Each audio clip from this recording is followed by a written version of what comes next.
Usisahau kusubscribe na kubonyeza alama ya kengele. Mwenyekiti, ningependa vile kuwakumbusha vipaumbele vinne vya serikali ambavyo kwanza ni kuendelea na kuboresha sera za uchumi na fedha, lakini pili kuimarisha mifuko ya bima ya afya ili kila mmoja uwe na uhakika wa kupata matibabu, lakini tatu ni kuweka mazingira mazuri yatakayowavutia wawekezaji wa kuondoa urasimu. Nne, serikali kuboresha sekta mbalimbali ikiwemo kilimo kwa kujenga miundombinu imara ya kilimo pamoja na kutafuta masoko. Tano ni kuweka mkazo kwenye madini. Serikali ya awamu ya sita inakusudia kuendelea kusimamia sheria yetu ya madini ya mwaka 2017 na kuendelea kuziba mianya ya utoroshaji madini, pia kuendelea kuangalia kwa umakini mkubwa na kuondoa vikwazo vya uwekezaji katika sekta hii ili kuvutia na kurasimisha mijadala ya serikali kuingia ubia na wachimbaji wakubwa duniani. Hii yote inafanywa ili kuwaongezea fursa nyie wahandisi, vijana na wengineo kupata ajira zaidi. Lakini sita ni kuweka mkazo kwenye sekta ya viwanda na industrial parks, na saba ni kupanua bandari zetu za Tanga, Dar es Salaam na Mtwara na kujenga bandari mpya kwenye mwambao wa bahari ya Hindi ili tuweze kushindana na kuweza kusafirisha mazao yetu ya viwanda. Lakini nane, tuna kipaumbele cha ujenzi wa miundombinu ya umeme na maji ambayo tunaishuhudia ikiendelea. Tisa ni kuendeleza miradi ya gesi asilia ambayo nayo pia itatoa fursa nyingi kwenu. Lakini 10 ni kujitahidi kupambana na janga la uviko 19 ili tuweze kuwa salama na kuweza kutenda kazi zote hizi kwa ufanisi. Ndugu wahandisi, ili kuhakikisha ushiriki wa Tanzania wengi zaidi na kufikia malengo yetu kwa haraka, utekelezaji wa miradi hii na mingine hauna budi pia kushirikisha sekta binafsi ikihusisha wakandarasi wa kizalendo. Serikali itahakikisha sheria za local content inazingatiwa na kama ikibidi kuboreshwa ili kuhusisha sekta zote kufanikisha waandishi wazawa waweze kushiriki kikamilifu, hasa katika miradi mikubwa, na pale itakapohitajika ndipo tuwatumie wataalamu kutoka nje. Mheshimiwa Mwenyekiti, jambo muhimu ninalopenda kusisitiza kwenu ni kuwepo na utayari wenu na kuhakikisha kwamba mnajengea uwezo unaohitajika ili muweze kuzitumia fursa hii kikamilifu. Aidha, napenda kuwapongeza wizara na bodi ya usajili kwa juhudi zenu za kuendeleza wahandisi wahitimu ambao kama mlivyosema mwenyekiti wa bodi, idadi yao ni kadri wa takriban 2500 kwa mwaka kupitia mpango wenu mahususi wa Structured Engineers Apprenticeship Program au SEAP. Mpango huu kama alivyosema katibu mkuu ni kwamba unahitaji fedha nyingi. Serikali kupitia Wizara ya Ujenzi na Uchukuzi itaendelea kutenga fedha kwa ajili ya mafunzo haya. Ni kwa kufanya hivi ndio tutaweza kupata ushiriki wa Tanzania wengi zaidi kwenye miradi yetu hii ya kihandisi. Lakini vile hapa ningependa kutoa pongezi kwa serikali ya Norway kupitia ubalozi wake hapa nchini kwa kuiunga mkono serikali, kwani wamekuwa wakitoa kiasi kikubwa cha fedha tangu mwaka 2010 kwa ajili ya kuendeleza wahandisi wahitimu wanawake. Katika hotuba ambayo wote tumeisikia hapa, imetamkwa kwamba mwaka 2010 tulikuwa tuna wahandisi wanawake 96 waliosajiliwa, lakini kupitia mpango huu umeweza kusaidia kuwaendeleza hadi kufikia Machi mwaka huu zaidi ya wahandisi 600 wanawake wamesaidiwa ili waweze kusajiliwa katika mpango huu. Tunawapongeza serikali ya Norway na tunaomba na wengine wajiunge nao katika azma hii ya kuendeleza wahandisi wetu. Aidha, naishukuru Benki ya Dunia ambayo nao tangu mwaka 2018 wanatoa fedha kupitia mradi wa Dar es Salaam Urban Transport Improvement Project kwa ajili ya kuendeleza vijana hawa. Vile Wizara ya Elimu inatoa kiasi kikubwa cha fedha kwa ajili ya kufanikisha mafunzo ya wahandisi. Napenda nitoe rai kwa taasisi za serikali na zile za sekta binafsi kwamba vijana hawa wanaopitia mpango huu wa SIP watumieni katika miradi yote, iwe ni ya barabara, iwe ni ya umeme, ya mawasiliano, ya maji, viwandani na kadhalika, ili wapate uzoefu, kwani ni vijana hawa ni wazuri na ni nguvu kazi ya kutosha, na hii itasaidia sana kujenga uwezo na kuleta uendelevu katika sekta zote zinazohusika na miundombinu. Ndugu mwenyekiti, changamoto hii ya kuendeleza wahandisi, nikiangalia takwimu ambazo mmetoa za wahandisi wanaopitia katika mpango huu ikilinganishwa na wahandisi ambao wanahitimu, ina maana kuna wengine ambao wanabaki bila kuratibiwa. Kwa hiyo ninatoa rai kwa sekta binafsi kwamba nayo ichukue wanafunzi zaidi katika mpango huu wa kuwafanya wahandisi wetu wawe wazoefu ili waweze kusajiliwa, na bodi ya usajili iwafuate huko huko waliko ili iweze kuwaratibu waweze kukamilisha mafunzo hayo mapema. Katika uzoefu ambao nimeulizia na kuambiwa ni kwamba hawa walio katika mradi huu wa SIP wao wanamaliza haraka mpango huu na kusajiliwa, lakini wale ambao wanakwenda bila uratibu wanachukua muda mrefu sana. Kwa hiyo sekta binafsi na taasisi zote za umma nawaasa muwachukue vijana hawa, na pindi wanapofika kule mfanye uratibu na bodi ya usajili wa wahandisi ili waweze kukamilisha mafunzo yao haraka na waweze kusajiliwa. Ndugu washiriki wa mkutano huu, tunafahamu ni kweli kwamba kutokana na ongezeko la vijana wanaohitimu vyuo vikuu kila mwaka, fedha zinazotolewa na wizara moja tu za ujenzi na baadhi ya wafadhili wachache hazitoshi.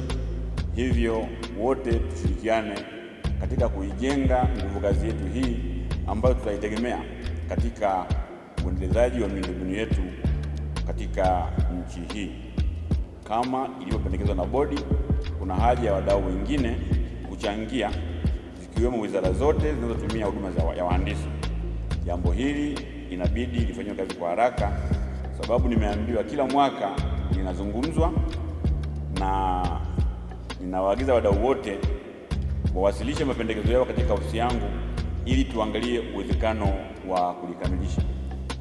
Kila mwaka tunaongelea jinsi ya kukuza uwezo wa wahandisi hawa, lakini inaelekea jambo hili imekuwa tumelibakiza kwenye mafaili yetu. Rai yangu kwenu wahandisi ni kwamba chapeni kazi, fanyeni kazi zenu kwa weledi na uadilifu mkubwa kama ambavyo mmeahidi katika kiapo chenu ambacho tumeshuhudia hapa mkiahidi kwa wale ambao walikuwa hawajaapa. Jitahidini kukamilisha miradi yote vizuri na kwa muda uliopangwa na kwa thamani iliyo halisi, kama ambavyo mmepewa changamoto na mwenyekiti wetu wa kamati ya kudumu ya Bunge ya miundombinu. Ndugu wahandisi, kama alivyosema mwenyekiti wa bodi, tunajua kwamba bado kuna uhaba wa wahandisi hapa nchini. Tumeambiwa kwamba kati ya Watanzania takriban milioni 60, idadi ya wahandisi hadi sasa ni 32,145. Hii ni idadi ndogo sana kwa maendeleo ya nchi yetu. Nimeambiwa pia kwamba idadi ya wahandisi wa kike bado ni ndogo sana. Kwa takwimu za sasa wapo 3,830 ambao ni 12% tu. Tunaomba bodi iendelee na juhudi zake za kuendeleza wahandisi wa kike ili waweze kusajiliwa kwa wingi zaidi wanapokuwa tayari wamehitimu masomo yao ya uhandisi hapa katika vyuo vyao. Nia sio tu kuleta usawa wa kijinsia kama ilivyoainishwa katika lengo namba 5 la malengo ya maendeleo endelevu, bali pia ni kuleta amani na usalama duniani kwa mujibu wa tamko la Umoja wa Mataifa la mwaka 2015. Ndugu wahandisi, nikitoa ushuhuda wangu, mimi nilikwenda kuwatembelea mradi wa ujenzi wa meli pale Mwanza, na nilikuta wahandisi waliokuwa wakiongoza uunganishaji wa ile meli, kati yao kulikuwa kuna wahandisi wanawake 4. Nilifanya juhudi ya kukaa pembeni niangalie jinsi walivyokuwa wanaratibu na kufanya ile kazi, na niliona walifanya kazi ile kwa ubora mkubwa sana. Baada ya kuvutika na hilo, niliwaelekeza shirika la habari la taifa TBC waende pale wakaendesha kipindi maalum cha kuhamasisha wale wahandisi wa kike, na ninaomba kipindi hicho kiendelee kuonyeshwa ili tuonyeshe kama ni kweli kwamba hawa wahandisi wanawake ambao sasa hivi ni 12% tu wanaweza kufanya kazi zile zile sawa na wengine kwa weledi ule ule na kwa umakini na umahiri mkubwa sana. Serikali itaendelea kuongeza na kuimarisha vyuo vyetu vinavyofundisha wahandisi. Ndio sababu serikali imeongeza majengo katika vyuo na kuongeza idadi ya wanafunzi katika vyuo vinavyotoa wahandisi kama vile Chuo Kikuu cha Dar es Salaam, Chuo Kikuu cha Sayansi na Teknolojia Mbeya, Chuo cha Teknolojia Dar es Salaam, Chuo cha Ufundi Arusha, Chuo cha Usafirishaji Dar es Salaam, Chuo Kikuu cha Kilimo Morogoro, Chuo cha Ardhi Dar es Salaam na Chuo cha Maji. Serikali pia kupitia bodi ya mikopo ya wanafunzi wa elimu ya juu itaendelea kutenga fedha kwa ajili ya kusomesha wataalamu hawa kwa kiwango cha stashahada na shahada. Ndugu waandishi na wageni waalikwa, napenda kuwakumbusha kwamba pamoja na jitihada kubwa za kukuza uchumi na kupambana na umaskini zinazofanya serikali yetu, uchumi wa nchi yetu nao umeathirika kutokana na janga la Uviko 19, hususan katika sekta ya utalii, usafiri wa anga pamoja na sekta nyingine. Nitoe rai tena kwamba wote tuendelee na juhudi za kujikinga na ugonjwa huu hatari, kwani bado upo na bado ni tishio kwa ulimwengu mzima. Mheshimiwa Mwenyekiti na wengineo, katika hotuba hii kuna maombi machache ambayo yametolewa na watangulizi wangu. Naomba niyapitie ili tuweze kutoa mrejesho katika hayo. Mheshimiwa Mkuu wa Mkoa ametuomba tupime ni kwa kiasi gani fedha zetu zinakwenda kwa wakandarasi wa nje. Hili ni swala muhimu sana ambalo tayari tumeshalipokea kutoka bodi ya wakandarasi Tanzania na tunalifanyia kazi, kwani ni kweli inaonekana kwamba mapato makubwa katika kandarasi zetu yanakwenda kwa hawa wakandarasi wa nje. Lakini vile vile ametupa changamoto kwamba tuangalie uwiano wa kazi zinazofanywa na wenzetu kutoka nje ya Afrika ikilinganishwa na sisi tunafanya kazi ngapi katika bara letu la Afrika. Hili nalo tujitahidi katika kujenga uwezo wetu ili nasi tuweze kuaminiwa na kwenda kufanya kazi kwenye nchi za wenzetu. Nafahamu kwamba wale mlio katika sekta za barabara, kuna nchi fulani hapa kaskazini inatuletea wataalamu wengi sana. Sasa tujiulize, wao walifanyaje hata waweze kutuletea wataalamu wengi kuja kusimamia barabara zetu, wakati sisi nasi wataalamu tunao, ndio nyie ambao tunataka muweze kusimamia barabara hizo, lakini vile vile muweze nanyi kwenda kwenye hizo nchi jirani mkafanye kazi hivyo kwa weledi huo huo. Lakini tatu, Mheshimiwa Mtaka ametuomba tuwaendeleze wakandarasi wetu wa ndani ili wawe na uwezo wa kushindana katika zabuni kubwa za nchi hii, na hilo nalo ni muhimu kwamba bodi yetu tutalisimamia na tumelipata. Mwenyekiti wa bodi ya wasajili Profesa Lema nao ameomba hatua za kisera na za kisheria zichukuliwe ili tuweze kukuza fani ya uhandisi na utekelezaji na watekelezaji wake. Hili kwa kweli itabidi tulifanyie kazi sana, kwani swala la kujenga uwezo itabidi sasa tuliingize moja kwa moja katika miradi yetu yote tunayoifanya. Sasa uzuri katika utambulisho hapa, niliwasikia wengi wakitajwa hapa ambao ni wakuu wa taasisi Nimemsikia hapa Bwana Masanja Kadogosa ambaye naye ana miradi mingi ya reli. Nimewasikia watendaji wakuu wa TANROADS, nimewasikia wa TBA na kadhalika. Sasa maelekezo yangu ni kwamba katika zabuni zote mpya mtakazozitoa, hakikisheni kwamba mnaweka kipengele cha kujenga uwezo, kwa sababu bila kuweka kipengele cha kujenga uwezo ndani ya mkataba,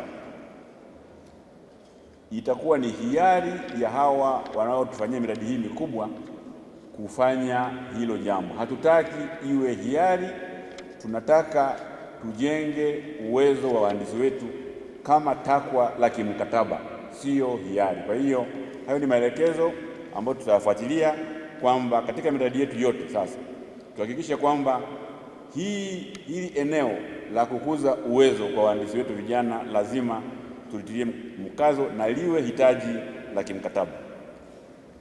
Lakini vile vile mwenyekiti wa bodi ya wasajili amewaasa wahandisi waendelee kujiamini ili waaminiwe na kuwezeshwa. Sasa hili la kujiamini ni la kwenu wahandisi, nadhani hilo muwe nalo, na uweledi wenu ndio utakofanya muaminiwe, na sisi tutajitahidi kuwawezesha kama ambavyo nimetamka hapo awali kwamba sasa litakuwa ni hitaji la kimkataba kukuza uwezo wa wahandisi katika miradi yetu yote mipya ili muweze kuaminiwa zaidi. Asante kwa kutazama OS TV.